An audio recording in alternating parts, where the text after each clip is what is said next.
नमस्कार मंडळी. तर आज मी परत डॉक्टरला गेलेली BMCमध्ये आणि मला समजलं की 10 रुपयामध्ये आपल्याला चेकअप वगैरे करून भेटेल.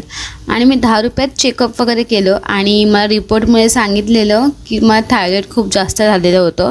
आता गोळ्या वगैरे सुरू केल्यात, बघू काय होतं. आणि माझ्यासोबत माझी मैत्रीण आलेली, माझी बेस्ट फ्रेंड लहानापासून, कारण की ती आणि मी लहानापासून एकत्र राहिलेलो आहोत. म्हणजे जर तिला दुकानात घ्यायचं असलं काय सामान तर मी जायची आणि मला घ्यायचं असलं ती पण यायची माझ्यासोबत. अशी आमची खूप जास्त लहानापासून मैत्रीण आहे आणि आमच्या मैत्रीला 10 वर्ष कंप्लीट झालेले आहेत. अजून मग खूप जास्त टिकलेली आहे. अशीच आयुष्यभर टिकून राहू दे हीच इच्छा आहे. मी शूज बघितलेले पण शूज काय मला नाही आवडले आणि प्राईस पण खूप जास्त सांगत होतं तो शूजवाला. आणि पण क्वालिटी पण एवढी छान नव्हती प्राईसच्या अकॉर्डिंग, तर मी नाही घेतले. खूप ऑप्शन होते.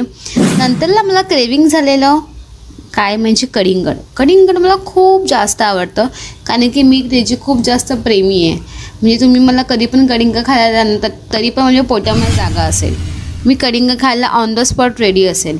आणि मला कडिंग खूप आवडतं, खूप जास्त. आणि एवढं जास्त ऊन होतं ना, बापरे. घराच्या बाहेर पडताना आणि घराच्या आत घरी येताना तिथपर्यंत ऊन होतं. नंतर मी घरी आली आणि मम्मीलाही पर्स मी घेतलेली स्टेशनवरनं. फायनली म्हणजे मम्मीला पर्स आवडली. मी कोणती गोष्टी घेते ना, तिला एक पण गोष्ट आवडत नाही माझी. आज कशी आवडली काय माहीत नाही. घरी आली, सामान वगैरे पण घेतलं की पण झालं. जेवण करू, भेटू आपण अशाच मिनी ब्लॉगमध्ये उद्याच्या. बाय.